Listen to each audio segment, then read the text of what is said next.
From Dallas, Texas, the flash, apparently official, President Kennedy died at 1 p.m. Central Standard Time.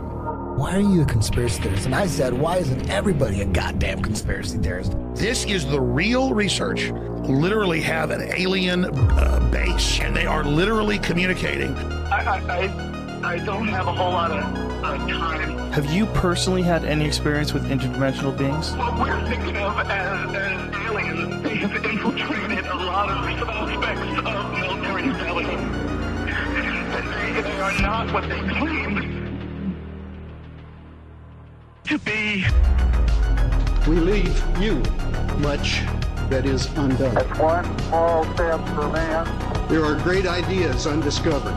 Visit asteroids, visit the moon of Mars. Remove one of truth's protective layers. There's a monolith. They want the major population centers wiped out.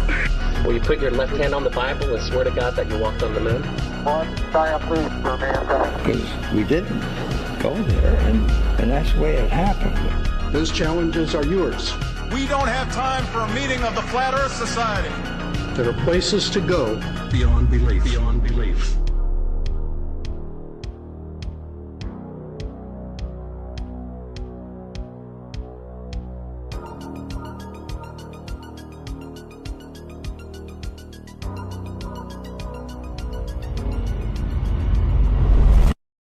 Hello. And welcome to the Daily Conspiracy Podcast. We don't take days off because reptilians don't take days off. You should let me say the last bit. I thought we could have done a whole show like that. Talking. I'm not letting you have that much power. I forgot to put my fucking light on again. I've just realised I'm going to get darker and darker by the hour. It's going to end up as dark as... If anybody goes and checks out last night's show, which is it on you? Have you remembered to put it up on YouTube, Lee? Well, no, funny. No, he's not. No, he's not. No. If you're a patron, thank you so much. You could have seen me gradually fading out. Will you let me finish? The reason I didn't put it up on Patreon is because on YouTube which I'll do in a second, because I was still giving our patrons a bit of a bonus as far as getting the video early. Because what Lee did this morning, when he was like editing the podcast and getting all up and doing all the stuff he has to do in the morning, as well as talk about himself in third person, I was being distracted by the fruits of my nutsack, and you watching porn?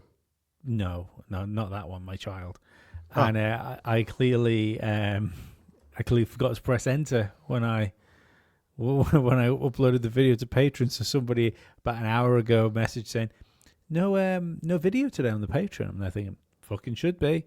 Well, nothing there. I thought, I didn't press go, did I? So, that's why there was no video up this morning. But it's up there now. You can go watch it now. Be on YouTube in about an hour, I suppose.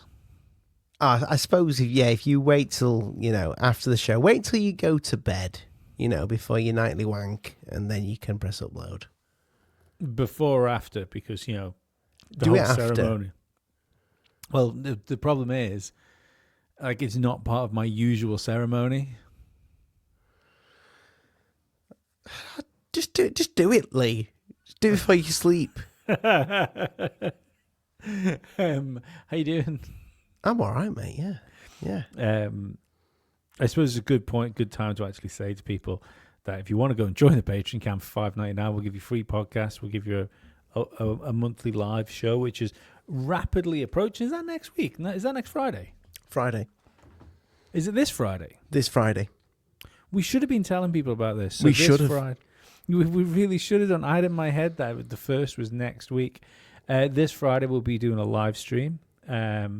Much to the chagrin of my girlfriend, I think. Actually, now thinking about that, because I haven't warned her about this. It'll be 10 o'clock. We could do it Saturday when I get back from my work night out. Could be fun. It also could not be fun.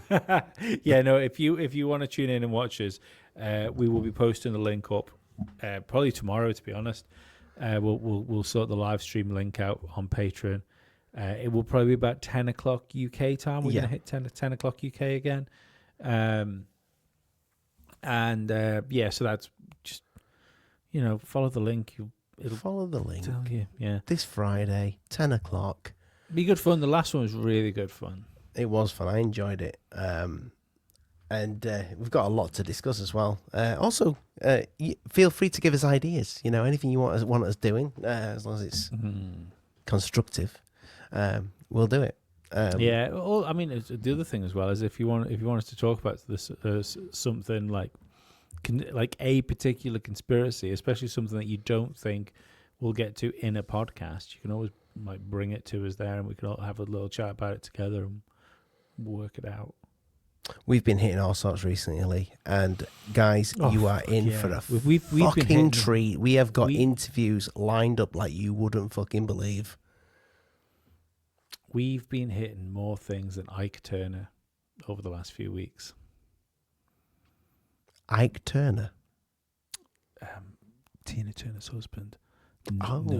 Right. Famous. Right, I get the joke. Yeah. And if I had to listen to Private Dancer that many times, I think I'd have, sometimes you've got to give somebody a pass. I'm a private dancer. Exactly. The minute, if that was dancer for money. But if that happens in somebody's house, I think it's perfectly reasonable for you to get to the point of going, Private Dancer, ow! Do what you want me to do. Fuck me. I don't want to do this anymore. I used to, when I was growing up, I used to sing that, like a gay, just in my bedroom, like a real mirror. I used to think that I sounded like Tina Turner. Yeah, like a real life homosexual. No, there's nothing gay about it. It's a pretty gay song. I was singing it while looking at Pamela Anderson. I had the classic, the Baywatch poster up. I think that might be more gay. Because it's like a great poster. But it's like you were holding some sort of like girly sleepover with Pamela Anderson. She liked it anyway. Did she? Oh, okay, that's cool. As long as she liked it. But yeah, I fucking hate Tina Turner. My girlfriend didn't. She hated me singing Private Dancer to Pamela Anderson on the wall. Yeah, no, I hate Tina Turner with a fucking passion. There's very, very few musicians that I can say 'cause I always have this thing right where I go, when somebody says I don't like Slipknot, you go, I bet you would like one of the songs. I bet if I showed you Spit It Out or something like that, you'd probably quite like Spit It Out. Parts of it are quite poppy. Or Duality, you might like Duality. The chances are, even I turn around and say I hate Metallica. I know there's a couple of Metallica songs out there that I quite like. Tina Turner is one of the exceptions of the rule where I'm like, it can all get to fuck. Simply the best. Single. Oh, that can get to fuck before the rest. No. The only reason I would keep that song around is so it could watch the others die first. I feel like I don't know you. I don't. After hearing your fucking Tina Turner impression, I don't want to know you anymore. It's grown stale. It was really good back in the day. Oh, it grew stale really quickly on me just then. Anyway, on with Bob Lazar. I'm so happy within another hour I'm not going to be able to see your fucking face. We don't need an...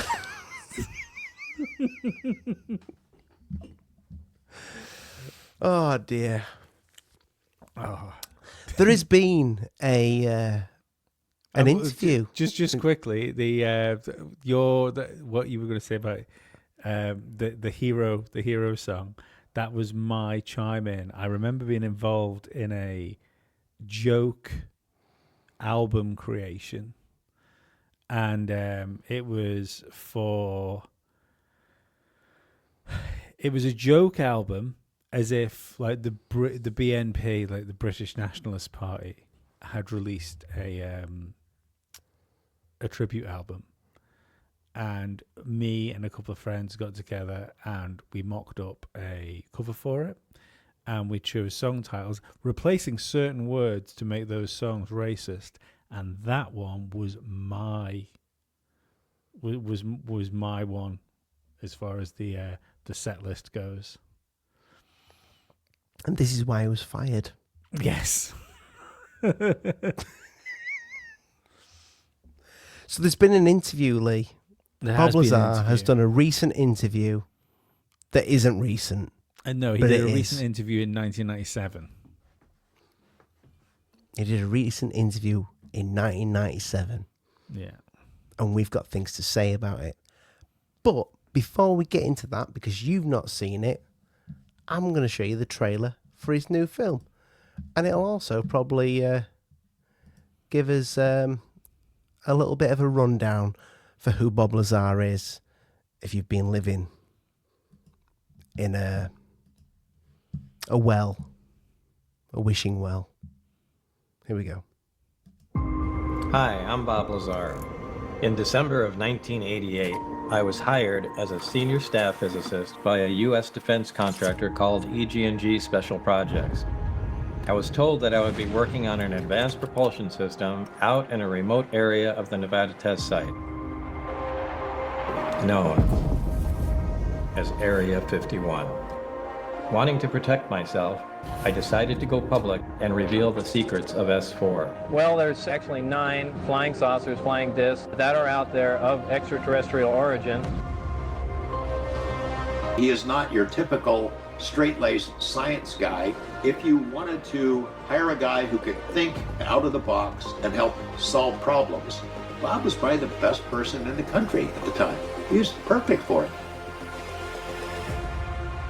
People are catching on that what Bob said is true. Physical evidence now exists which proves that there is life elsewhere, and at least one form of that life has been here. It was exactly like disarming a bomb every single day. He was targeted. And I saw the guy with the gun. I was willing to fire back. These briefings contained a wide spectrum of information, mostly relating to aliens and alien technology. The people that have been keeping these secrets for a long time are not going to give this stuff up. No one has ever been able to show exactly what I saw with my own eyes, until now.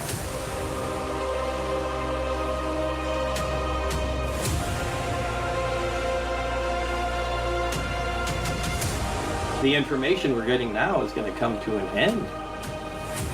The slightest wrong move could release a tremendous amount of energy. To start up the reactor, of course, we need some element 115. But he had a piece of it, and I don't care whether people believe it or not. Actually went up in the air like this. Be here and suddenly be here. We don't know where they came from. This is my husband, Bob. He didn't believe in flying saucers.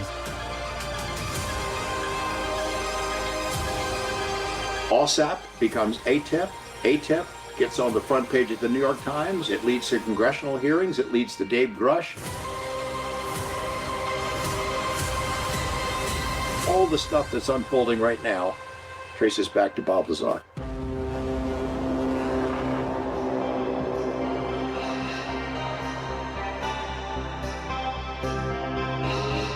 S4, the Bob Lazar story by Project Gravatar. I cannot wait for that.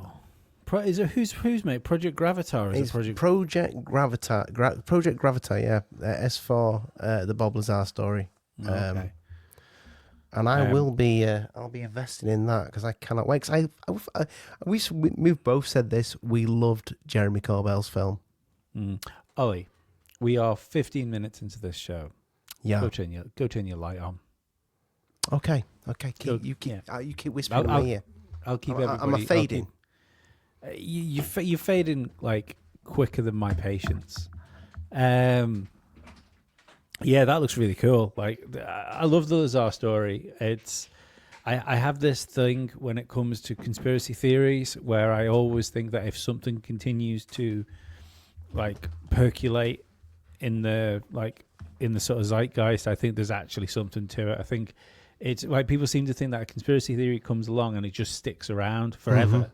not the case. Like, things come, they go, they simmer up, and it just becomes a story. The ones that really endure, I think, tend to be the ones which have actually got some sort of meat on the bone for them. You know, it's one of the reasons I found the, you know, like the flat Earth thing so wild, because I thought when that sort of bubbled up in the early 2000s, mid 2000s, I thought, yeah, this could be around for like 10 minutes, and it's still fucking here today. Same with the MH370 orbs. You know, it's there. It's still hanging around. If anything, it becomes more intriguing as time goes on. And Lazar is right up there as one of the most intriguing conspiracy theories that we have, because we still have him. He's perfect as well. Even his name. Even his fucking name. Well, we've spoken about this before. Like, some people, like, they just fill their roles. He Bob looks Lazar, like an alien scientist. He doesn't acts look like an alien alien scientist. scientist. No, he doesn't look like the alien scientist. But, you know, he's Will of Jeremy. He fits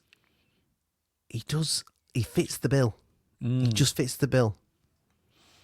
He reminds me. I'm pretty sure they based Half-Life off him. You know, Mr. Freeman, Morgan Freeman, not Morgan Freeman, Friedman in Half-Life, the video game. Maybe I'd never thought of that before. Yeah, that's fucking Bob Lazar. Yeah, would it? Yeah, very, very possibly. Yeah, no, like that's, yeah. I can't say anything else. That's a really good point. I hadn't thought of that before. I find this new interview really interesting. I listened to it this afternoon. There was, first of all, until we found like the proper, like the up-res copy, there was something, and I still think there's something off about the video. I can't quite put my hand on it, because for a hot minute there, we were even entertaining the idea that this might be an AI generated, weren't we? Well, have you got the grok still open? Yeah, I kept it. So we were doing some little investigation into this before. So first of all, I grokked who Don Gartless is.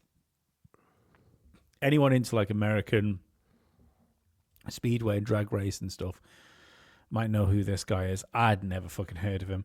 Grok, I'll read the very beginning, obviously, so you know who the interviewer is. And it's Don Gartless, nicknamed Big Daddy, a legendary American drag racer, born in January 14, 1932 in Tampa, Florida. Widely regarded as one of the most influential figures in drag racing history, he dominated the sport for decades, earning multiple championships and setting a number of records. Goes on to tell you about him driving really, really fast cars in a straight line. I'm not the greatest fan of drag racing. I asked Grok, did he interview Bob Lazar? Grok replied to me saying, yes. Don Gartless interviewed Bob Lazar in 1997. The interview, which resurfaced in recent years, focused on Lazar's claims to work at Area 51's S4 facility, reverse engineering extraterrestrial spacecraft, related to the topics like alien propulsion systems and government secrecy. Gartless, a known UFO enthusiast, engaged Lazar on his background and experiences, including the alleged involvement with physicist Edward Teller, and a contractor for EG&G. The discussion has been shared widely on platforms like YouTube and X, highlighting its significance for the UFO and UAP enthusiasts.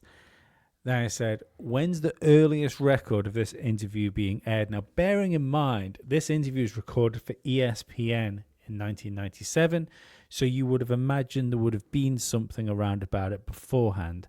Mm-hmm. Earliest public record of Gartless and Bob Lazar's interview from 1997, when the interview originally took place. However, it gained wider attention after being rediscovered and shared online in recent years.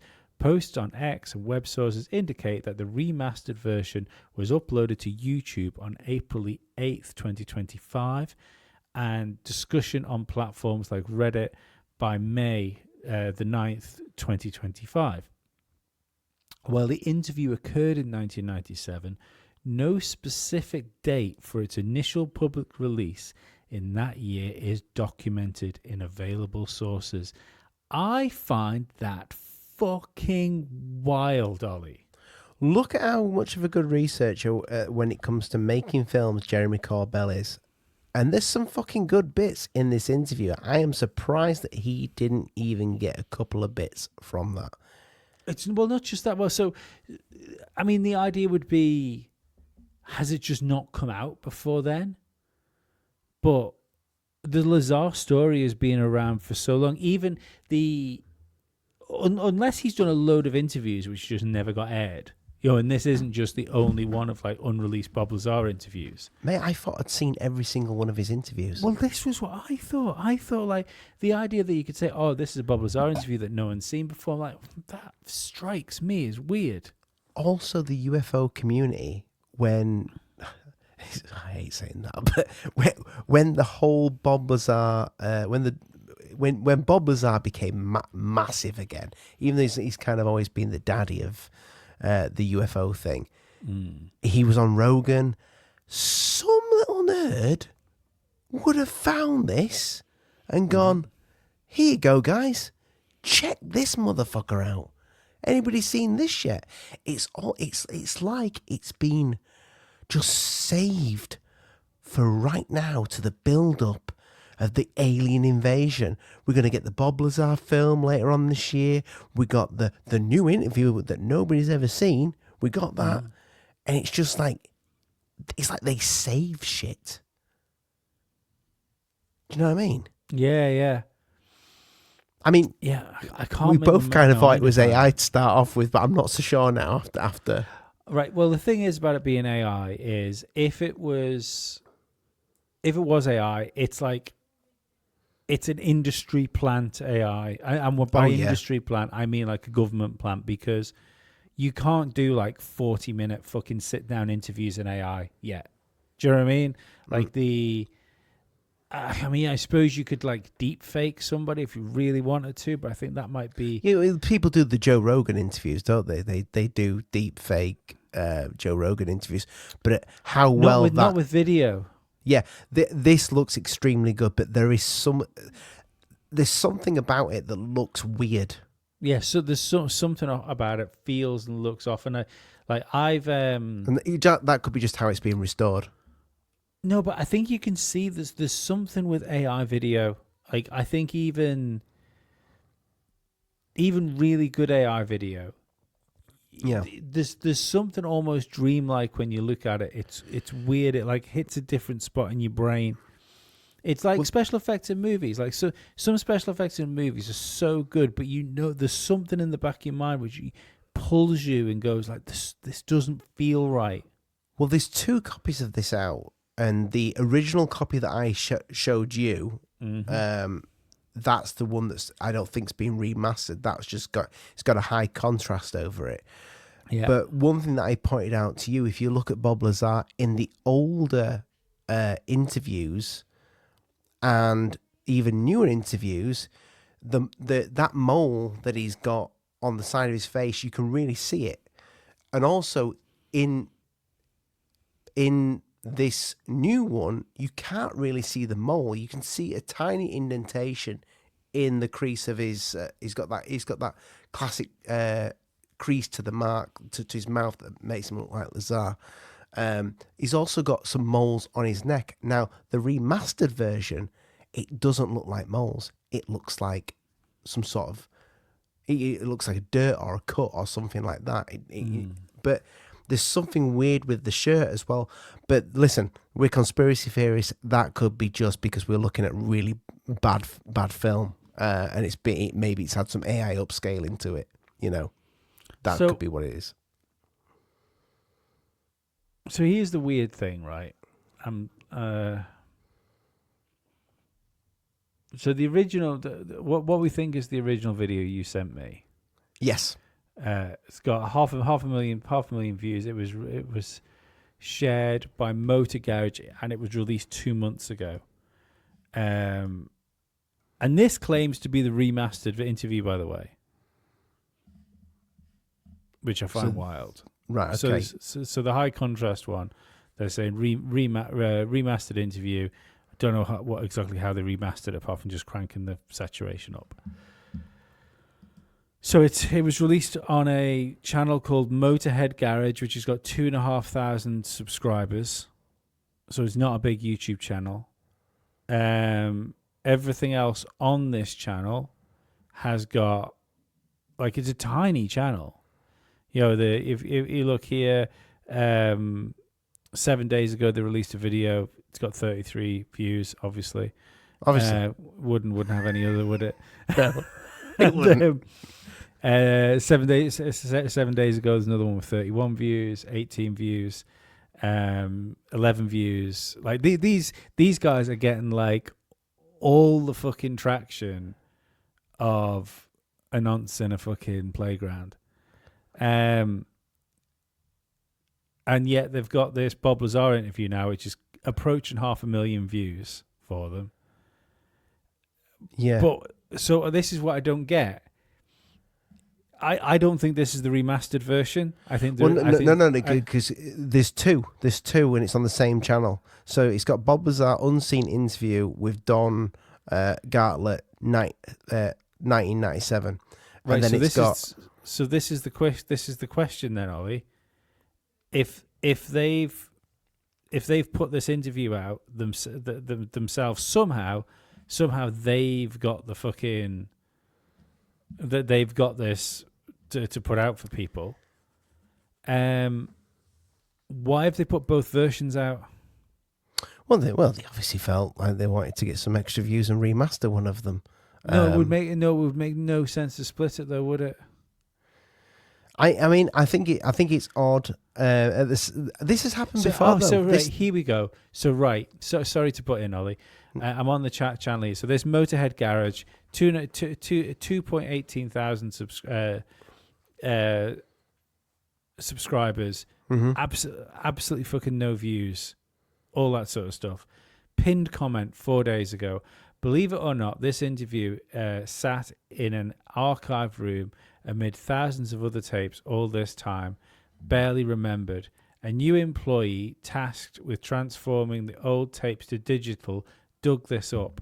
The colours are compressed from the transfer, but our editor worked on the colours, and now we've posted that version as well. Link in description. Most people working on here did not even know who this man was. Suck my shiny bell end.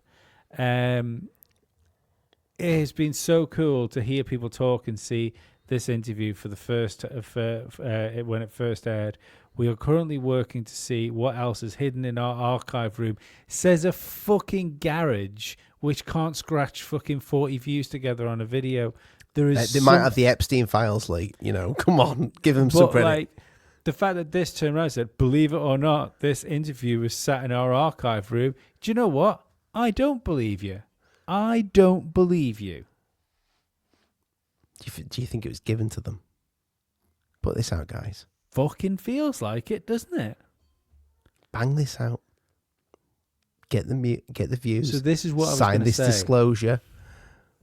This is disclaimer, should I say? Because this is the other thing as well, right? So people have to go and watch this. I'll try and remember to link Motorhead Garage's YouTube in the description. It's great. It's a great interview. Yeah, but that's not what I was saying it for. Is their fucking video guy must be pretty good, because like the color corrected one he put up is looking fucking crispy. Like, it looks really good. Whereas this one looks pretty fucking awful. I wish we had somebody that we could bring on, actually. That was a video expert, because we had one. You fired him. He was a fucking plant, Ollie, that tried to rip the podcast apart. So it's probably best not ring that cunt back up. That was a long time ago. It was a very long time ago, in a galaxy far, far away. And I also think he worked for some sort of British intelligence type thing. Something weird about that guy. Anyway, he's dead now. I've always been told that when you have like really compressed video like this, it's really difficult to bring video detail out, like when it's sort of all crushed. So they've done a really good job on that side of things.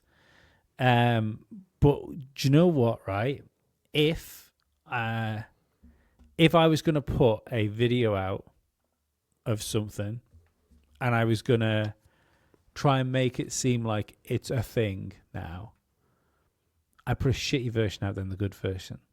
So it's not the fact that the shitty version, the good version was up-resed from the shitty version. Mm-hmm.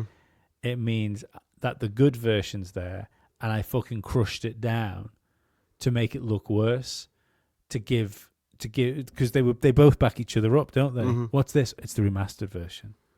Why would you put the first version up then? Makes no sense. Because if you could say, oh, they want the extra views, but you're splitting it. There is no point in watching the remastered version if you've watched the original version. Yeah, I see what you're saying. Why would you go to the effort? Why would you go to the effort of making it look good just to put the shit version out? Because it must have been said, like when they found this video, so the guy that's doing the video thing must have turned around and said, "Oh, like, I can fix this. I can fix it. I can color correct it." I mean, there's either that or they've gone off. Fucking hell, bang this out. This guy's. This is. Who is this guy? Who is this guy? Oh, apparently it's Bob Lazar. He's Why didn't they sell guy. it? Why didn't they sell it? They must be stupid if they can. How much Why would did they? Corbell would have paid a pretty penny for that. Right, because this is the thing, right? They had no idea, right? If I don't know why I'm saying right so much, I apologize. You're right. Like I said, they've got 260 videos here. I mean, like there's videos here that have been up for a week and got no views.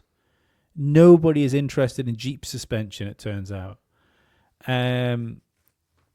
Like what? There's another one there. Like says, the further you go back, the less views these videos have. Like one from 2 weeks ago, 2 views, 1 view. Do you know how hard it is just to get fucking 1 view on a YouTube video? This doesn't make sense unless they're like. I'd like to know where else like this is aired. It must be on like an American TV show somewhere. Yeah, but you're right though. I mean, you would have sold this. I would have sold it. What I'm trying to get to is, sorry, ham-fistedly working around. Why would you, if you had a video of Bob Lazar, so you've obviously, even if nobody knew, right? Nobody in this outfit knew what was going on. Mm-hmm. You do the first thing you got to do is Google Bob Lazar's name. Mm-hmm. So that means within seconds you're going to find out that Bob Lazar was interviewed by Joe Rogan, and you're going to go, holy fuck, this fucking Bob Lazar character is something. Why would you put it up on your YouTube channel where it might not get any views?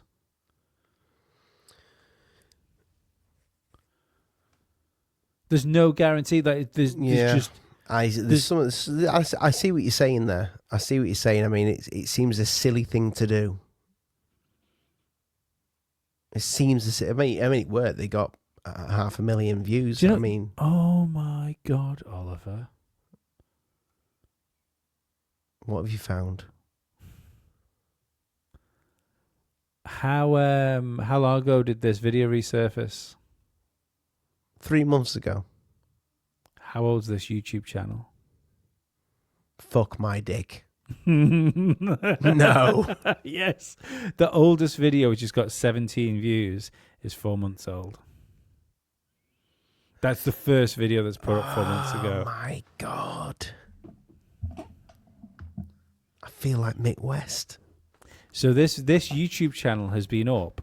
Bearing in mind, all these episodes are about half. Oh no, sorry, that's a lie. Some of these videos are 5 minutes, but then there's full episodes were like half an hour. Yeah. I feel like we should have hit this conclusion before the podcast and had all this prepared, but we don't work that way. No, we don't. We're playing and learning. We're playing and learning together. Yeah, this YouTube channel's fresh. This is a fresh YouTube channel. So no wonder they've only got 2,000 subscribers. Well, let's throw a load of fucking. I mean, they appear. Sorry, they appear to be something. I'm gonna Google it because it's a full film set and stuff like that where they're doing their stuff. But they've uploaded 262 videos in 3 months. Right, and then they've got the 500,000 view Lazar one in the mix. Yeah, and one of them just happens to be one of the most notorious fucking Motorhead Garage TV. Right, so there is a website for it.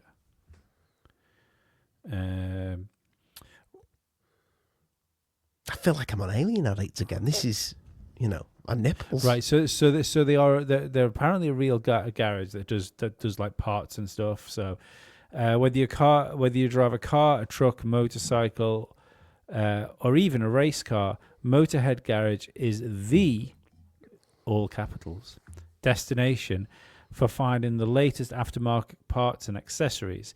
It's also the best place to advertise your automotive products it's also the best place to advertise your automotive products to motorheads all over North America. And if you happen to have a interview with a world-renowned physicist that works on Beck-engineered alien spacecraft. Well, he wasn't a world-renowned physicist, but he was he was before they silenced him. So let's look on their Instagram. What have they got on Insta? I would imagine they've only let's got throw a load of allegedlys here. They've only got 1,296 followers on Instagram.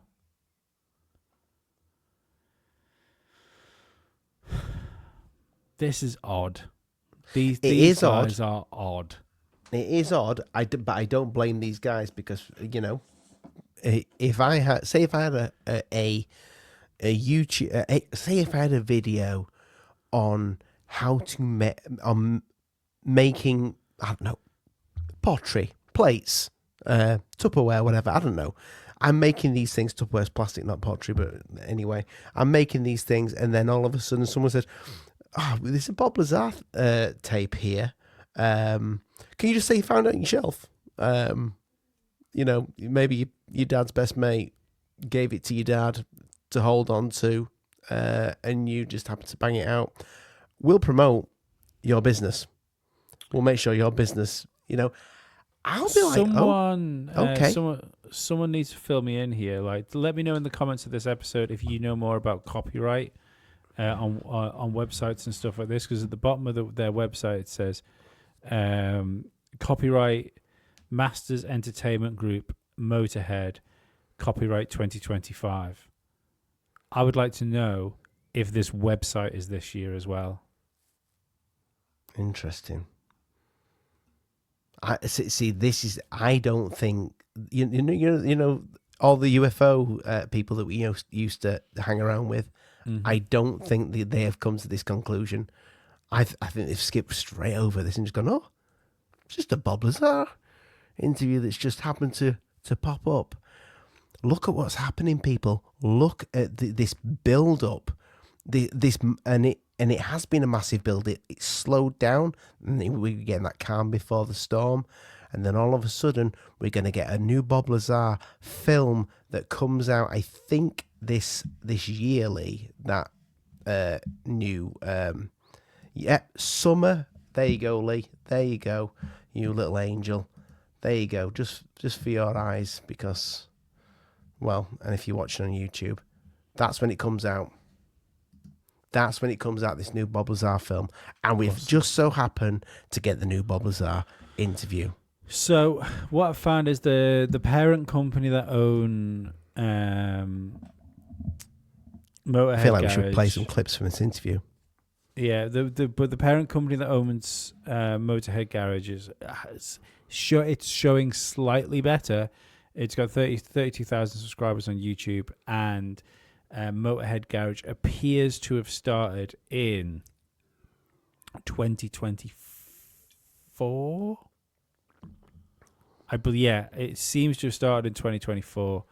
I'm not sure when. It hasn't got like, again, even the videos from a year ago on the parent company YouTube channel, still like 300, 125, 89, still low views. It doesn't explain the fact why all of a sudden they've gone from just having their so this Masters Entertainment Group, as well as having a hideous logo, has all right, Lee, can't leave it, look, we have the best logo in the fucking world, Ollie. So I feel I have the right to criticize. They have four different. They have Motorhead Garage, TV Performance or Performance TV, whichever way around that's supposed to be. Pleasure Boater, which that sounds like a euphemism to me. And then another channel inside this sort of Masters Media Group, which their logo is too low res for me to read it. None of this screams professional outfit. Regardless, but they can remaster a Bob Lazar tape really well, though. Yeah, right. That's the thing. Like, none of this film work that in this looks particularly good. It's I without coming across like a twat, as more of a twat than I am. These TV shows seem very much like it's a TV show that you're going to find on like Astra Channel 869 in a hotel room in America, where when there's like 700 channels to skip through, and they've just happened to have fucking happened upon it. Maybe it's that, like, say the new film's coming out this year, and it's just coincidence. Obviously, just coincidence. It's just coincidence. It's a coinky dink. So play some of the interview then, Ollie. Okay. So we'll start with. Here we go. We'll start with this. Stop spreading that screen. We were playing and learning there. The listeners really got to see like what we showed our working out. I think we just winged it, mate. Shh. It's investigative journalists. We're journalists, Ollie. That's for sure. Yes. Thank you, Bob.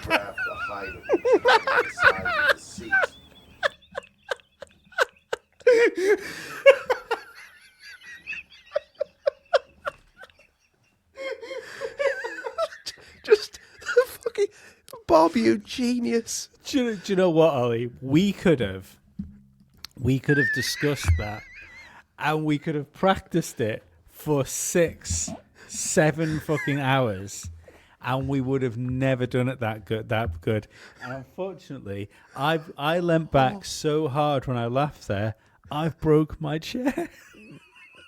Do you need to get a new chair? No. We'll be fine. It's not going anywhere right this minute. But oh dear, I like this chair as well. It's a shame. Here we go. Fantastic. Thank you, Bob. Then what would be your guesstimate as to the size of the beings?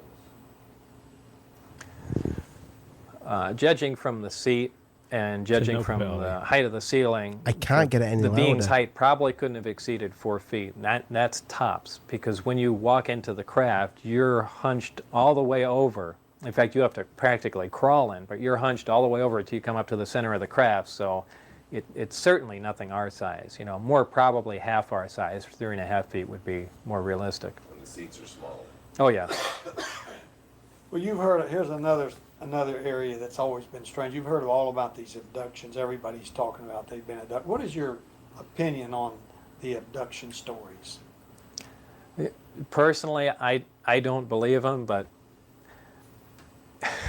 and again, that's something strange coming from me, you know, coming out with a flying saucer story, but I don't see enough evidence, and Holy shit, Lee, I've just realized. Height of the ceiling, the being's height probably couldn't have exceeded 4 feet. That's tops, because when you walk into the craft, you're hunched all the way over. In fact, you have to practically crawl in, but you're hunched all the way over until you come up to the center of the craft, so it's certainly nothing our size. You know, more probably half our size. 3.5 feet would be more realistic. And the seats are small.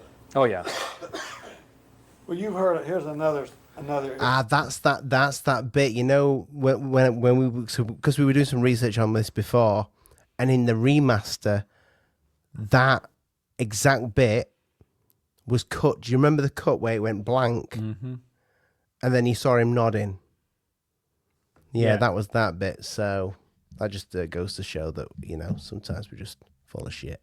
Area that's always been strange. You've heard all about these abductions. Everybody's talking about they've been abducted. What is your opinion on the abduction stories?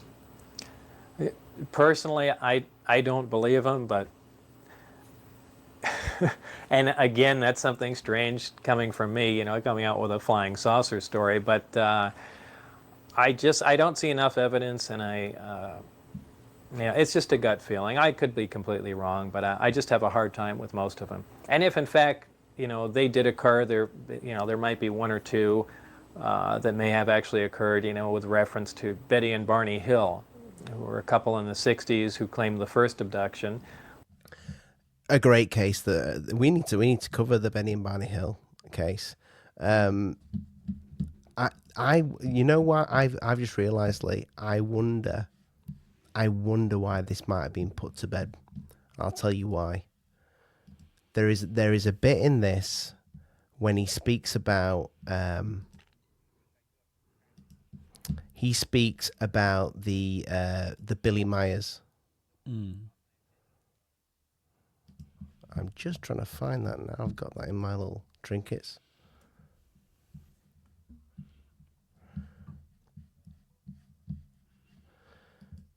Did you Probably not. Probably not what, mate?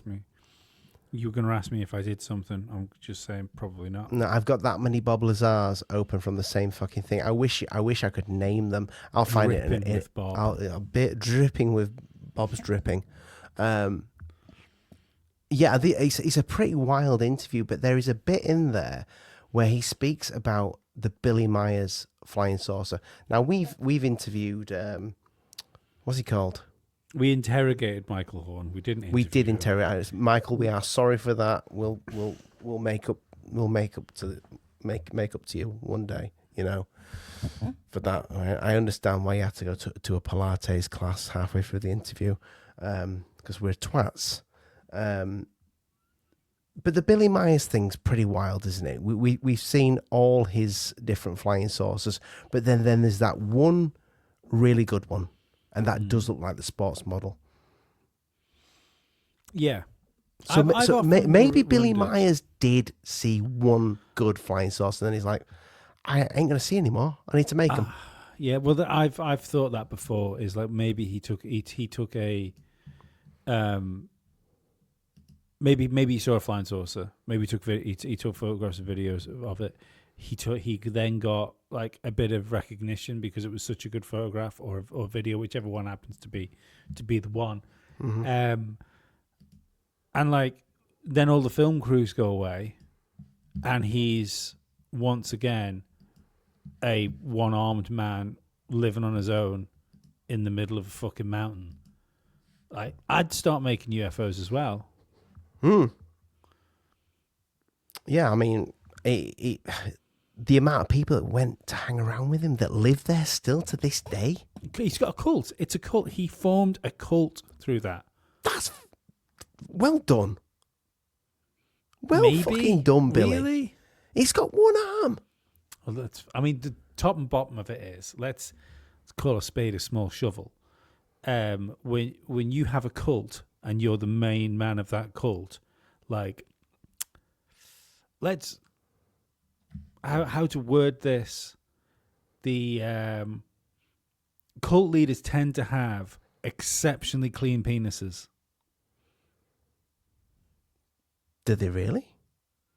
Yes, because they're constantly getting sucked by their by their followers. Right, got you. Yeah, and now I'm guessing that the type of action a cult leader gets is probably a lot higher than the type of action a one-armed old man gets in the middle of in the middle of a forest. Good on you, Billy. Yeah, no, I see where you're going with this. Yeah, he made the best of it, didn't he? He did. That guy had a plan, and he fucking ran with it. He's like, "Give me this plan. It's all I've got." But there's some wild stuff with him, isn't there? Like his histories. When you look into the Billy Myers history, it's not unlike L. Ron Hubbard's. You know, like there's weird, like he's whether there's been lies made up about it or whatever. Like it's. There's something there. There's something extra. It's either that or he lived like a life of wild events. Well, that he does speak in this interview about Billy Myers, and he said the surprising thing about this craft is it was identical to the sports model, identical. Can you imagine if it's like, fuck it, oh shit, but you can't say that. You can't say that. This fucking shelf, this fucking thing. No, I don't. Do you think they would have done though? Maybe not. Because Billy Meyer hasn't, it took a few years for people to stop taking him seriously. There was a long time in the 90s where Billy Myers was like up there on fucking, if you wanted UFO proof, the Billy Myers photographs were the UFO proof. He fucked himself with the fucking ray gun and the pictures of the dinosaurs that were from a children's fucking textbook. Yeah.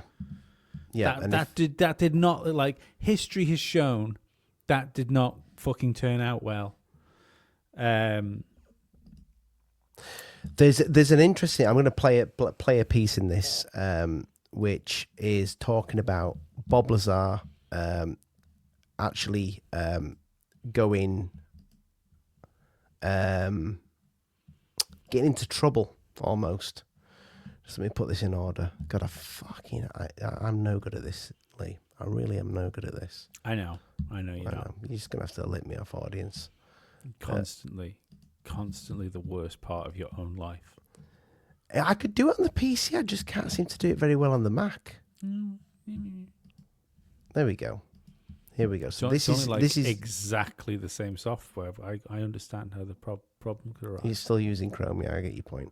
And I called it the sport model. It has no luggage space. Kind of like a dragster. Exactly. Trunk, it's got no bathroom. Right. It's got one specific function to get from one place to the other as fast as possible, and that's what this looked like it did. Sounds good. When were you taking off this project, or did you just quit the project, or did the project get completed?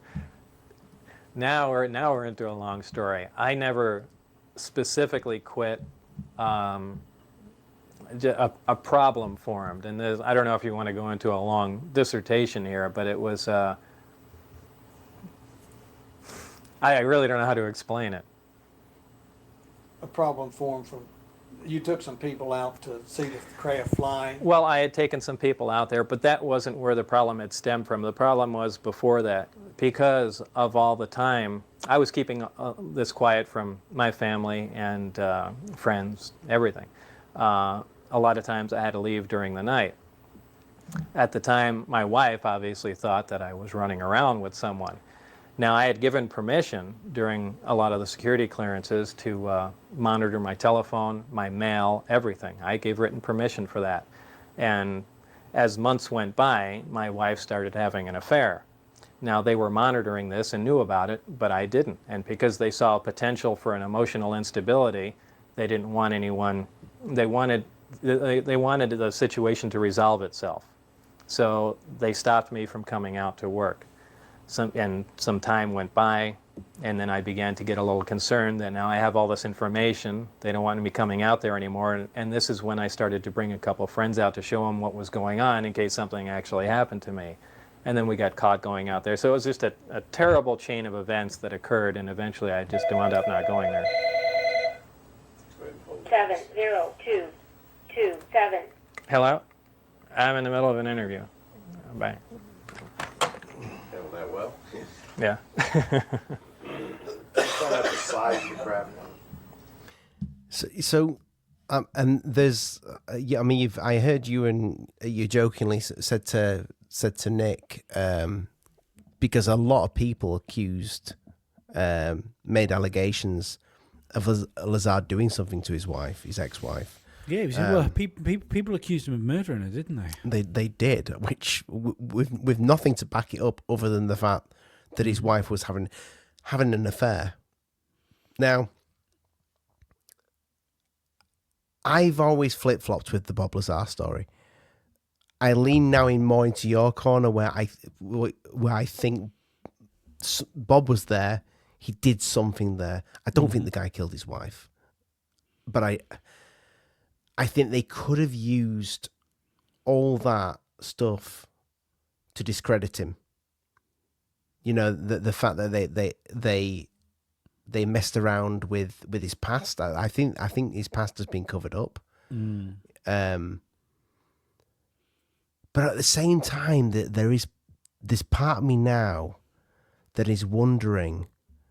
Now that I've seen this, I'm getting a new distrust, and I'm thinking, is Bob Lazar like a plant? Yeah, is he another Dodie? Well, there's two. I don't think he's a Dodie. I think he believes what he's saying.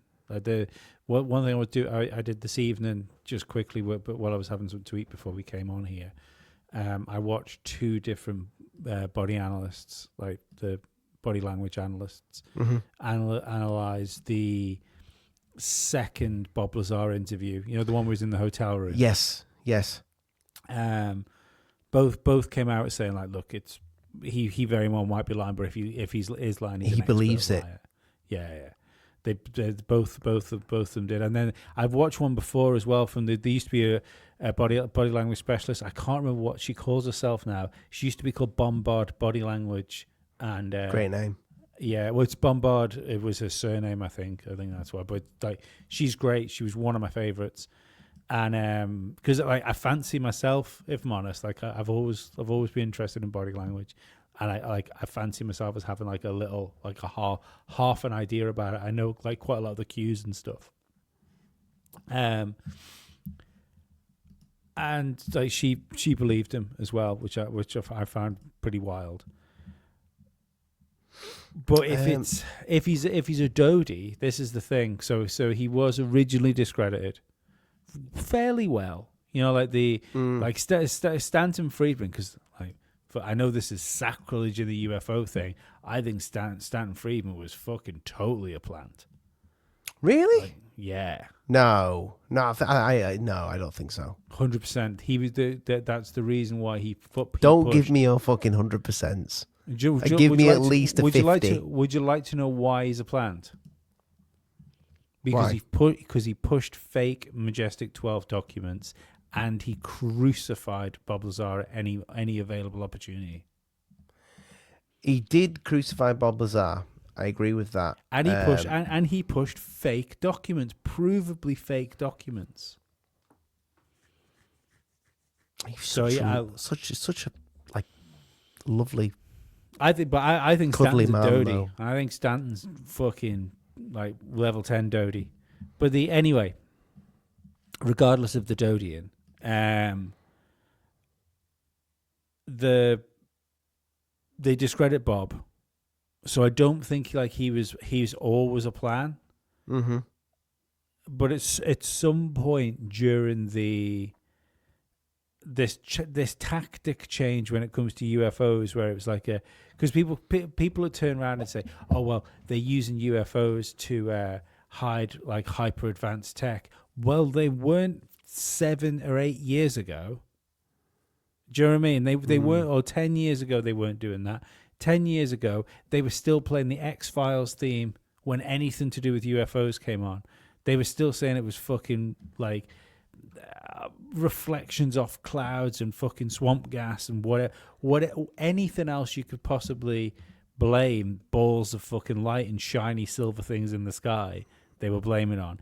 It's a recent thing. This whole, they're using UFOs to hide secret military tech. It's a recent thing. I found the bit with Billy Myers, if you want to listen to that bit. Yeah, go for it. There we go. But, the one that caught my attention was there were sightings in Sweden, I believe in the 70s and early 80s, of a farmer out there called Billy Meyer. And the reason that caught my attention is the craft. Just quickly, people, if this is coming out of one of your ears, it's doing it for us as well. It's not for me. Exactly Or is it not? like the one that I was working on. He has some fantastic photographs of it. Now, people claim that the photographs are phony and so on and so forth. However, they look fairly decent. And on top of that, it looks exactly like the craft that I worked on. So if it was a phony picture, the chances of him building a model that looked exactly like the actual craft are remote. Just so stop it is possible quickly, that craft was.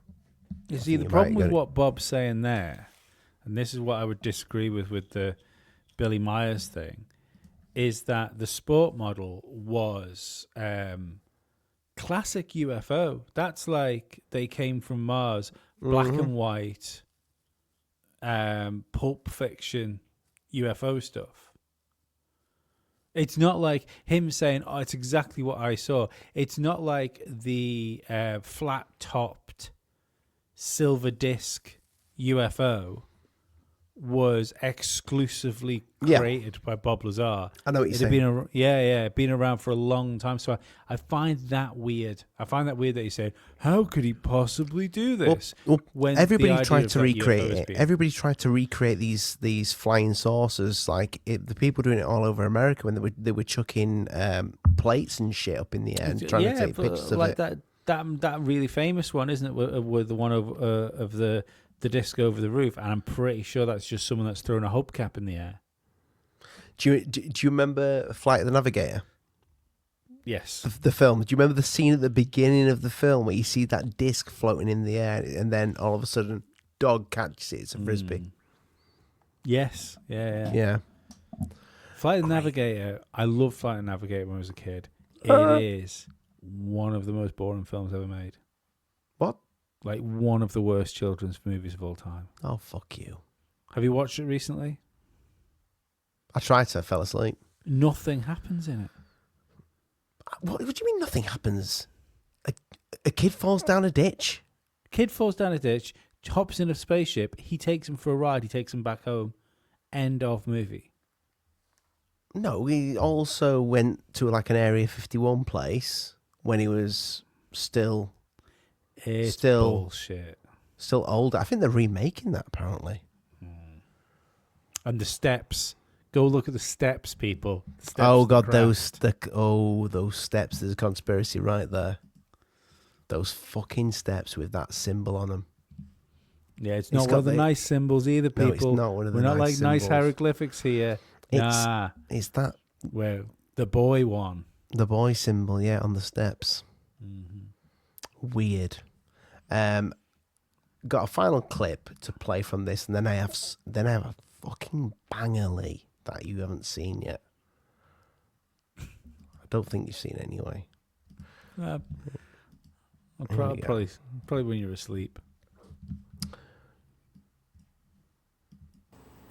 Will broadcasting this interview get you or I in any trouble? What was that? I missed it. Will broadcasting this interview get you or I in any trouble? I don't think so. It's been about, like I said, almost 10 years, and this has been on the news and gone over a bunch of times, and I think it's pretty much staying where it is. I don't see any problems. So nobody's going to be calling up ESPN saying, don't run that piece. Well, if they do, it wouldn't really surprise me. Okay, Don, ask me about your room next door. Bob, what's in the room next door here? My wife. That's my lab in here. I do a lot of Yeah, independent research or consultation, anything science related, physics related, along with computer modeling, anything. I wanted to play that because asking him, will this interview get you into any trouble?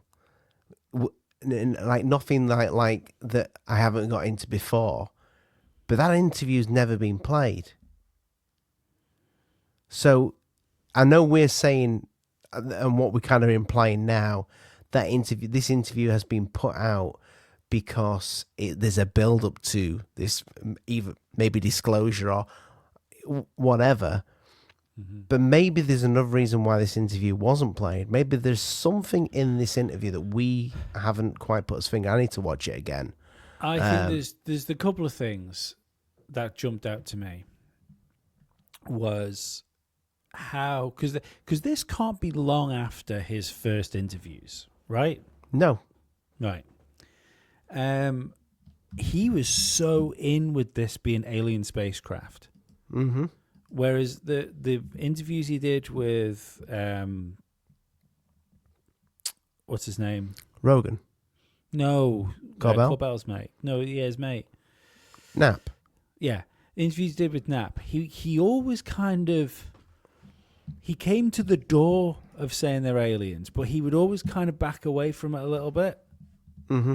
You know, like he was like, it's we just and it would be, we referred to them as the kids because the seats were so small and stuff like that, and he really didn't he didn't go in this interview. He goes in. It's like, yeah, we were told. People could have been lying to me, but I don't see why they would have been. We believe they came from an extraterrestrial race that come from the Zeta Reticuli system. And I'm there listening to this, and that hit me the same as the Rogan bit. Remember the bit in Rogan where he said we found them from archaeological digs? An archaeological dig, yeah. He does say in this interview that maybe it was dug up. In this interview, he doesn't say archaeological dig. He said we dug. Maybe we dug it up or something like that. Yeah, but in the Rogan interview, it's like he knew. You know, he's like because he basically told Rogan, we've discovered these things. Yeah. I don't know. There's just it's strange. Like I don't think I know. Like first we did wonder whether it being faked. I don't think it's fake. I think it's real. So there is that this interview has been kicking around somewhere in a can. That's fine. Okay, accept that. But the fact that this channel has done fucking zero beans on either on its own channel or on the other channel, I'm not the one to go out and cast aspersions, if that's the right word, on other content creators. But what I will say is, if you've got 32, on the parent company, if you've got 32,000 subscribers, mm-hmm. and your videos are getting 200 views, 300 views, and then 85 views, I have serious questions about where your subscriber numbers have come from and where's that transferred. Because, but in general, what I've learned from YouTube is that your view count, when you get those numbers, if you've got tens of thousands, you tend to end up with more views than subscribers. You know, it's hence the reason that channels will always say, "Oh, we've seen this with Alien Addict." Yeah, only 60,000, only 6,000 of yous are subscribed, and we're getting 8,000 views. So that means most of you aren't subscribers. So that strikes me as odd. I would put a fairly large wager of all the money that is in this room with me right now, which is probably about £8.75. I've got 20p. Right, awesome. We could put it all in together. Nearly £9. that YouTube channel, that car YouTube channel, was created 4 months ago, with old videos that have clearly been put up on the parent company's channel, just to put the Bob Lazar interview in the middle somewhere. It's too. Are we adding an allegedly weird to that? No, I don't.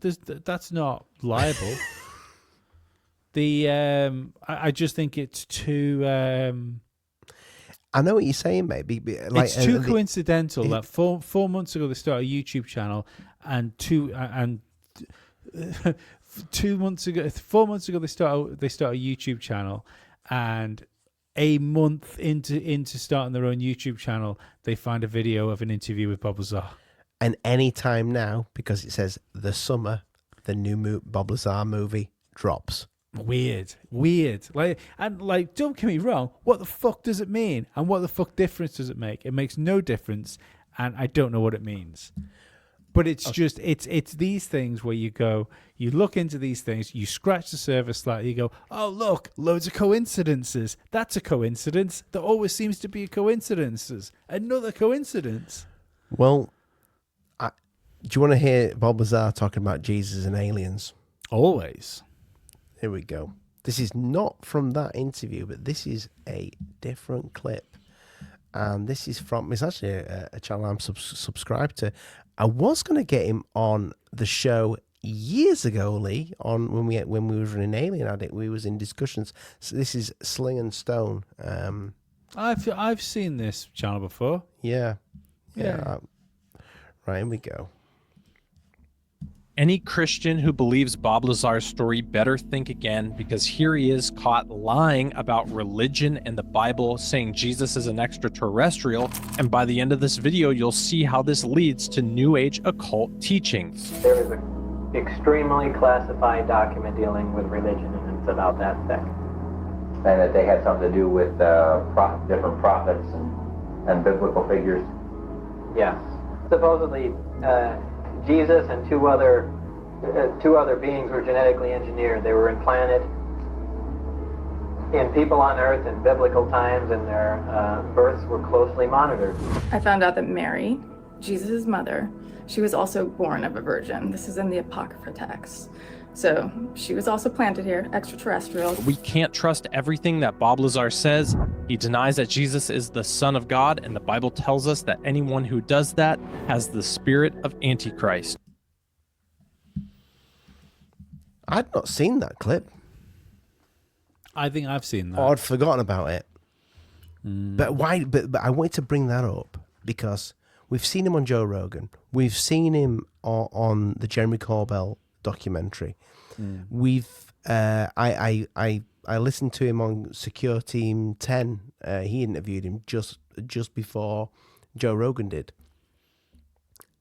I've seen clips of him talking. And he's never brought this up again. He's never brought this up again. What I'd argue, the only thing I'd say there is that he. Where did he get it from? Where did he get that from, though? No, he was asked about it, though, wasn't he? That's what I mean. He didn't bring it up. They asked him a question about it. Yeah, but they asked him a question about it, but who gave him that information back then? Or is that something that I don't know, is that something he's just throwing into the works? You see, do you know the question no one's ever asked Bob Lazar? Is because he said that he didn't have. Or did he not have, or did he break his NDA? Has he ever spoke about NDAs? Not that I'm aware of. No. I can't think of him talk about NDAs either. Obviously, he'd have worked for he'd have had some sort of non-disclosure agreement, working at S4, unless he was purposely not given an NDA, so he could talk about it. I really don't know. Lee, going back to what we said at the beginning, he's fucking perfect. His name, his look, everything about him is perfect. His shady fucking past. But this is where I like. You're talking 30 years ago now, aren't you? 1980 something it was. Yeah. Oh, fuck. So nearly, wait. It was in the 40s. 80s. Yeah. Yeah, so yeah. I think it was late 80s he was working there. Late 80s, yeah. That would work. So I stumbled across it like sort of mid 90s when I was like a kid that was old enough to like be interested in this sort of stuff.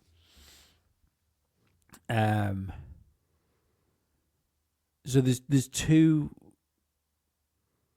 I think that there's two areas, or there's two avenues that you can take this now.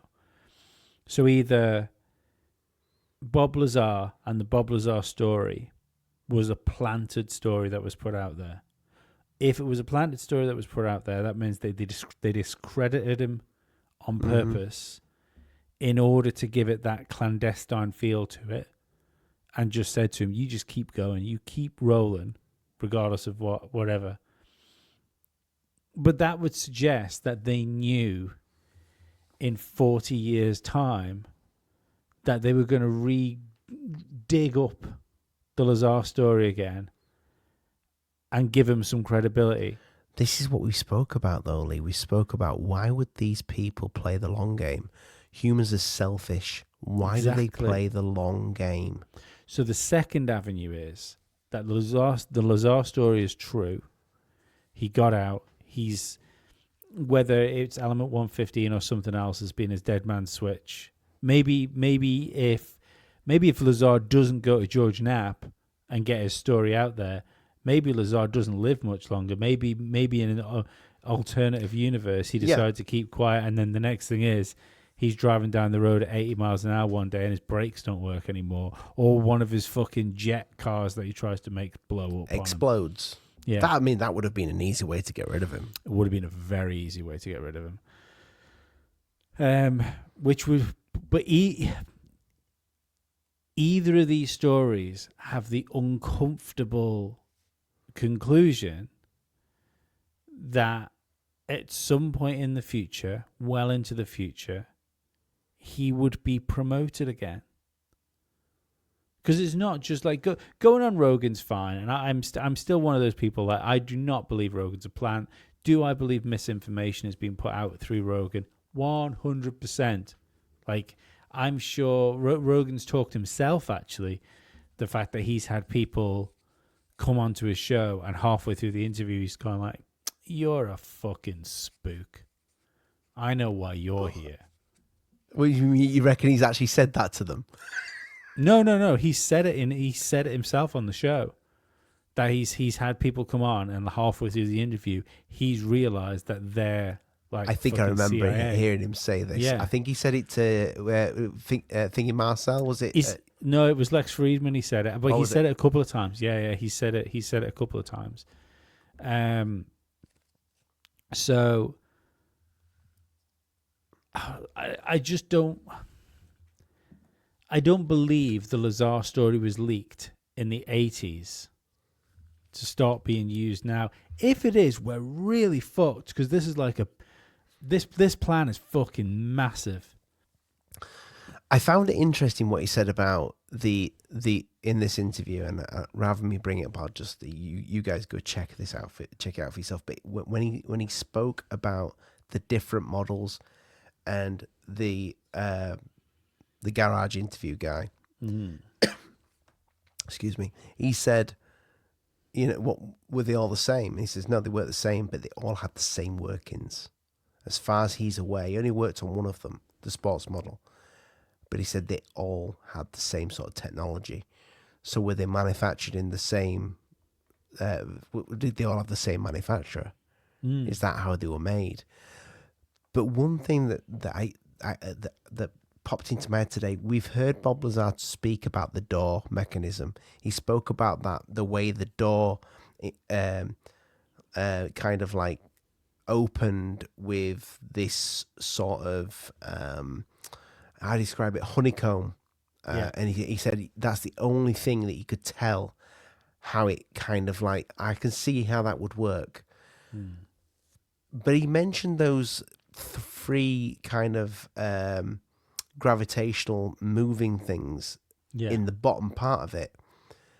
But the question I'd want to ask him is, what were the joints like where it moved?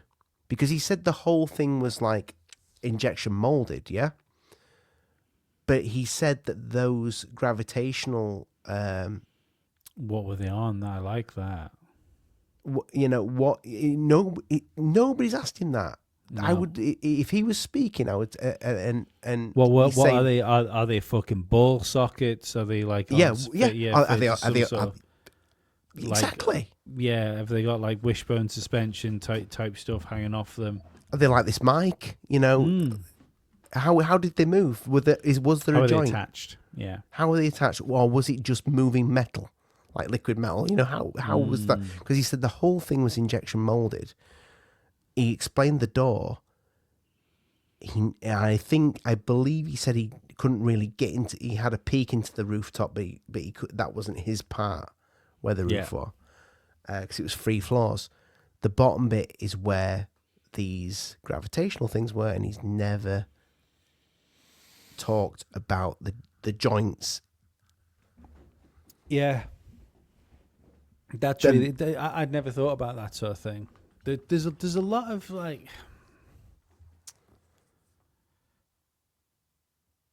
There's very little detail, isn't there? Like he's when he describes it, it's the inside of what I imagine, like Steve Jobs' house to have looked like. Yeah, just barren, just plain. What is it? It's white. Bed. Just white. It's got a bed in there. Why? Because sometimes I sleep. What's over there? It's a chair because sometimes I need to sit down. That's it. Didn't he say something about, and I've heard him say this in another, I'm pretty sure, unless I'm pulling this right out of my arsehole, probably, which I sometimes do that.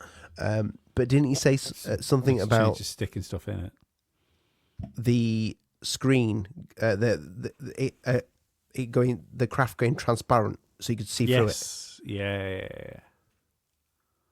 So I know people have said his story's always stayed the same. But there's some salt and pepper here somewhere. Yeah, there's some seasoning. But is that because people are asking the right questions, and he's going, "Oh, well, yeah, I'll tell you about that." Yeah, maybe. Yeah. Well, again, like the somebody asked him about the fucking joints on the little movie things in the bottom. Somebody asked about the brackets. Yeah, I think that's what jumps out at me when it comes to that like question about like religion and spirituality is, I guess if you get Bob Lazar, and we'd probably do it, to be honest, mate. If we were to interview Bob Lazar, we'd have, not now because we're talking about it, we're thinking about this because we're doing a show on it. But if this had been like 3 weeks ago, and Jeremy Corbell rang us up and said, "Do you want a half an hour with Lazar?" All would have done is ask him about that fucking spaceship. Oh yeah, without a So shadow, I would have wanted to know the smell of it, everything. Yeah. Did you lick it? I wonder what it did smell like. That's a good point. Would you have licked? I would have licked it. Would you? No. I bet it tastes like a Switch cartridge. I don't know why. My little boy's got a Switch, but they both have, and they've got tons of games. I lick every one of them. So apparently the taste of the Switch cartridges is to stop kids putting them in their mouths. I kind of like the taste of the Switch cartridge because when I was little, I used to bite my fingernails a lot. I still bite my fingernails a lot. Stop and grow. And no, they just grow dead fast. It's just an easy way of keeping on top of them. It's just to bite my fingernails. It makes sense to me. But to try and stop me biting my fingernails when I was a kid, my mum used to put this like clear. Yeah, Stop and Grow. It's called Stop and Grow, Lee. Right, yeah. Problem is, I really like the taste of it. You are wrong. My mate, we used to go out for beers. I used to go out with my mate quite often, and his party piece, other than putting a condom on your shoulder when you went to the bar, but his other party piece was putting Stop and Grow on the pint that he'd just bought you. Bastard. Used to get me with it all the fucking time. And the Johnny on the shoulder. We're a twat. Yeah. I went out with him this weekend, actually. Just gone. He didn't put a Johnny on my shoulder. Just or stop and grow. Though he did make me piss on my stairs. Well, I think the top and bottom of the Lazar story is that I can't wait to watch this new documentary. I'm glad that's coming out. Me neither. We will be doing a show on that. I wonder if he'll do Rogan again. I wonder if they'll get him on Rogan again to pimp it. I'd like to see another Lazar Rogan interview. So going back to what we've just said about some of the detail, like about those moving parts, I would hope Rogan would go, right, what did we ask him about? Let's ask him about stuff that nobody's ever asked him. If it's a media tour, they'll be wanting to talk about what's in the film. Did he say it was floating, or was it propped up by something? I don't think that was ever mentioned. Another good point, though. Did it have the little boy symbol on the stairs, you know? That's when we know it's authentic. But do you know what I'd really like to know? Because, like, we've heard this a few times on Rogan now. Like, Rogan is convinced that Bob Lazar is on the level. And he said to multiple guests that have been on his show that he asked every single one of them, like every single whenever any UFO. Have you heard about Lazar? What's the Bob Lazar story? Yeah. But he said to multiple guests that the night before the Bob Lazar interview, it was either the night before or that night, whatever it was when they went out for dinner. He's told me some stuff, and like he's told me some stuff that makes me think he's legit. I want to know what Bob Lazar has told Joe Rogan that Joe Rogan can't tell other people. What is, and this is what really gets me, right? What is, if there is a thing that Lazar has said to Rogan, which is this is the fact. I can tell you this fact, and you will have to believe me because it is immovable. Why wouldn't you tell people? This is what you pulled out of the hat in a private dinner with Rogan. That's from that moment forward made him an advocate for you. Yeah. Why is it a secret, and what is it? Do you reckon he could have showed him something? No idea. I don't know. Like I don't know. I don't understand. You reckon he showed him his element? I mean, what does it look like? Is it a rock? I have no idea. Do you know what I mean? Like, I think at that point, if you were going to say, like, if you were going to bring out this, like, a silver disc in a petri dish, and Rogan's like, what's that? You go, it's element 150, and Rogan was like, kind of looks like a piece of lead.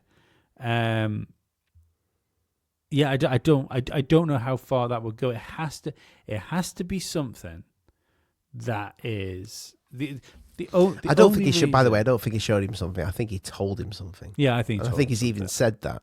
Yeah.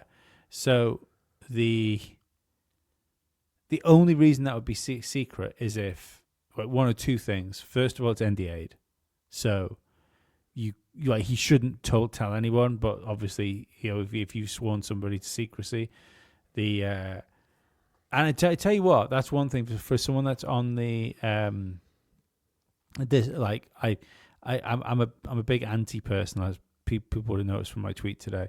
But people are trying to say Rogan's a plant because I think there's just far too much good has been done through that show for that to be the case. Yeah. However, now this is the real, like, don't forget, it's only since moving to Spotify, pretty much, he started pre-recording episodes. Before that, like, the JRE used to be fucking live when it went out. And all those interviews, all those contentious topics, all the stuff that borders on, like, conspiracy theory, all of the things Rogan has been told over the years that he has to keep secrets, and that guy does appear to be able to be a motherfucker at keeping a secret. Not a slip up. Not one slip up. Now you wouldn't notice because now they can edit it out. So maybe there's been slip ups since then. But on that lead up, I wouldn't say the show's highly edited. I think it's probably edited more than you think it is. There's definitely been a couple of interviews recently where I've listened to it and thought there's a real awkward cadence to the way people are speaking there, and I feel this has been chopped up quite a lot. But but as far as the Lazar thing goes, he must have been told something that would impact somebody or Bob Lazar himself in a negative way to keep that a secret. Maybe there is. He can only talk about this thing to the extent that he's talked about it. But if if he goes over this certain line, it's over. Maybe there's separate NDAs for that stuff. But that makes no sense. What, did you forget to give him the NDA about the spaceship, but you remembered about the alien bodies? See, that was the other interesting thing he said in that interview as well, because he said he saw a autopsy photograph of one of the alien bodies. He did in this. Yeah, I wish I had that actual clip, but yeah. He talks about he saw the chest part of this. So never heard that before. No, never heard that. But the wild thing of that was he sounded like he was describing the alien autopsy video. Yes, he did. Especially with the single organ, where he said they had like a single organ. If you remember the when they were cutting the stuff they took out of that alien autopsy video was all very nondescript, like liver-looking hunks of meat. What if all the stuff that he's saying, he's seen, he's witnessed, and he's been told, listen, you can go speak about this. We want you to make out that, the thing that he's got to sign is that you're going, I should have word this. You're doing this for the good of humanity, and you're giving this information out because you're scared for your life. But what you are really doing is you're going to help humanity, because we are going to put this thing out, but it's going to be in another 40 years or whatever. But we need a slow build up. We need you to help us, Bob, with this. You might get some fame on it, and we'll give you some money to do this. But this is when we want you to do it, and it's going to be you're gonna trickle this out, because I don't understand why you got the Bob in the early 90s that came out. Yeah, I think it was early 90s when he came out. You got a few interviews, and then it stopped. And lo and behold, I think it was 2017. Corbell gets the get go to put the documentary out just before the real push for the UFO disclosure. Movement. Yes. So I agree. I think it seems to be a tool. And even if it was, this is what I was saying about. There's two ways you can look at it. Either it's a long term. Either Bob Lazar was a long term project to deploy as an asset now, or in the last X amount of years, but telling the truth at the same time. Or he was, everything he said is legit. He came out. He managed to get himself not unalived through it. And it's only whatever's changed in the last 10 years, there's been people going, we could use that Bob Lazar guy, get in touch with Corbell, get him to do a documentary, and we can get this guy talking again. Yep. Bob, you're gonna get some money, because apparently, and I believe it as well, Jeremy Corbell did not pay Bob Lazar to do that movie. Yeah, I've seen that as well. But wait, I think Jeremy's telling the truth here. I think somebody else paid Bob Lazar. Well, this is the thing. I think we've got something here, Lee. I think we've got something here because this is what makes sense. Think about it. You're not just doing the work for your country. You're doing the work for the world. Mm. You will help disclosure, but it needs to be slow. It needs to be trickled, and the only undercover bit you're gonna have to do is you're gonna have to say, listen, I'm letting this information out because I'm scared for my life. See, this is one thing I'd like to ask Jeremy. Is it Jeremy Reese, the alien scientist? Yes, Jeremy Reese. Yeah. We've had him on a couple of times. Yeah. I'd like to get him back on to talk about Bob Lazar, because what I struggle with, I don't struggle with his lack of like education credentials and work credentials. Who, Bob or Jeremy? Bob. Because that was something Stanton Friedman couldn't get over, was the fact that like there was no evidence of being at Caltech or working for EG or GE&E, whichever way around it is. That to me gives it more credence, because I think he's been scrubbed. I think he's been like scrubbed from those places. I think there's probably been people that were paid off to, that would have known Bob Lazar, that could have come forward. There's a really good example of how that can happen in the Tommy Robinson documentary, the Silence documentary, where it turns out those motherfucking school like headmasters and teachers and stuff were paid to shut the fuck up about something happened. That's absolutely a different podcast.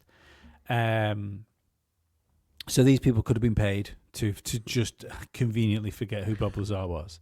Well, they could, or either that, or they are telling the truth, and he never worked there, but he did work at S4 or Area 51.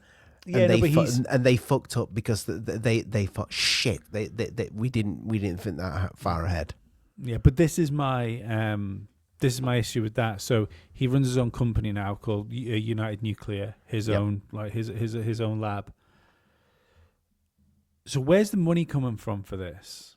How much money was he getting paid at S4? Are we talking fucking big money? Are we talking like we've never discussed what his salary was? I reckon it would have been a solid salary at the time. I reckon we don't. It's never been brought up. You're working on alien spacecraft, Ollie. Yeah, somebody should ask him that fucking question, Bob. How much were you being paid? So what was the salary for it? Was the 6 months or whatever it was that you did at Area 51? Was that enough to set you up for life? Because you haven't. You don't seem like you've needed permanent employment since coming to George Knapp. Mm. Then you've got this issue with the lack of qualifications. This is why I would like to speak to Jeremy about it, because if like he is, he's handling like radioactive. Jeremy Reese, yeah, not Corbell. He's handling like radioactive isotopes and stuff like that in his like in his day-to-day workings. How easy is that to get hold of? Like if all your credentials, like your work resume has been scrubbed, like your education has been scrubbed, how easy is it to run an independent laboratory when all that's gone? Can I do it? Like with no qualifications? If I've got the money to open a lab up, can I skim through like the pages of fucking scientist Amazon and find the stuff that goes boom boom the most? Bet I can't. I bet there's a fucking all manner of anti-terrorism laws that stop me making fucking boom boom stuff. Not to mention, do you remember the FBI raiding it while the film was being done? I mean, yeah, no, I remember the part of the film where it seemed to suggest that the FBI were raiding it, but were they? It is a film. Well, I think it was apparently it was in a murder investigation that somebody had killed somebody. No, with, yeah, but was it real? That's what I'm trying to say. I don't know, mate. We've just got a documentary like the. No, that was on record. That people, you know what people are like. People saw that on the film. They thought this would have been faked. They went and looked, and it was. The FBI did go there. Mm-hmm. But again, what I'm talking about there seems with the weird. FBI, It seems odd, doesn't it? It seems it's perfect timing. Yeah, it seems very strange. I don't know. It's a mystery. It seems. It does seem like the case has been solved tonight, and what we've come to the conclusion of. I definitely have. I think Bob may be a plant. I definitely think he worked there. I definitely think he saw. He worked on one of these sources, but I think he was given permission to come clean. That's what I think. I think he's been given the get-go to do this in small doses. You will work for us. When we tell you to, that's when you'll come back out and talk about it. Yeah, you can look. You just keep doing that. You listen to Corbell. Corbell. That's one thing we can say. I think Jeremy Corbell is 100% his handler. Jeremy Corbell is the go-between between Bob Lazar and the rest of the world. I think Jeremy Corbell at the same time is also being used. And he realizes it. But no, you know, I think he gets but yeah, it's. We'll be talking about the piece of footage that he just put out, probably on another show, which I actually think is pretty good. But I think he gets given these tidbits, and yeah, but I mean that fits being a handler for somebody. I don't know if handler is the right word. He's definitely his handler. He definitely is. You're not going to get Bob Lazar on an interview without Jeremy Corbell sat next to him now. Larry King, even when he was on Larry, when Lazar was on Larry King, yeah, Lazar was he was there with fucking thing. It's clearly Lazar is not allowed to sit down and talk about this stuff without Jeremy Corbell being there. And why would that be? Maybe he starts to talk about fucking God again. Don't bring Billy Myers up this time. Yeah, don't bring Billy, and please don't speak about Jesus being an alien. Yeah, so. But yeah, no, but you can have an archaeological dig. We were gonna do an episode on that because that UFO video is perhaps fucking wild. But we're gonna talk about that on tomorrow's episode, along with some other stuff because.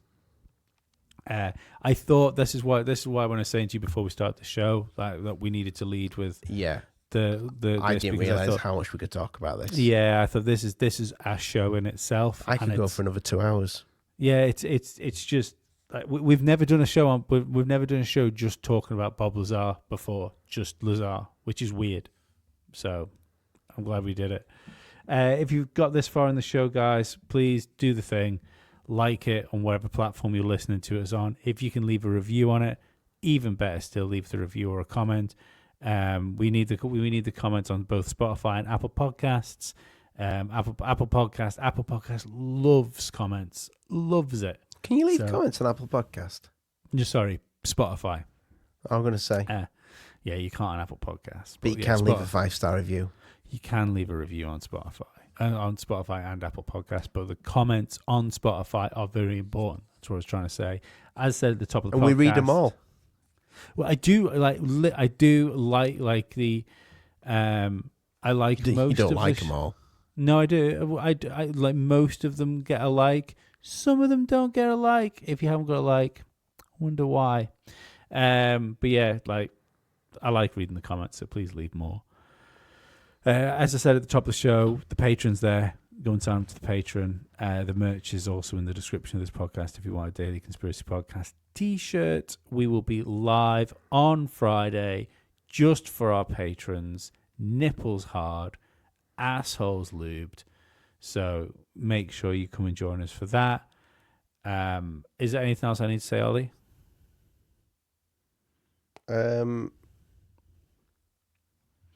No. Oh, you can subscribe to the YouTube channel. Yeah, there you go. Oh, yeah, subscribe. Yeah, you can go subscribe to the YouTube channel. The videos go up late there, but you don't get them as early as the Patreon, but they do go up. Haven't said this for a while, mate. Take us out. You're simply the best. Fuck. So I apologize. I apologize profusely. Golden Eye. From Dallas, Texas, the flash, apparently official, President Kennedy died at 1 p.m. Central Standard Time. Why are you a conspiracy theorist? And I said, why isn't everybody a goddamn conspiracy theorist? This is the real research. Literally have an alien base, and they are literally communicating. I don't have a whole lot of time. Have you personally had any experience with interdimensional beings? What we're thinking of as aliens, they have infiltrated a lot of aspects of military intelligence. And they are not what they claim to be.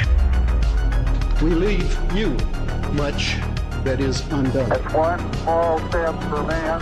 There are great ideas undiscovered. Visit asteroids, visit the moon of Mars. Remove one of truth's protective layers. There's a monolith. They want the major population centers wiped out. Will you put your left hand on the Bible and swear to God that you walked on the moon? One giant leap for mankind. Because we didn't go there, and that's the way it happened. Those challenges are yours. We don't have time for a meeting of the Flat Earth Society. There are places to go beyond belief. Beyond belief.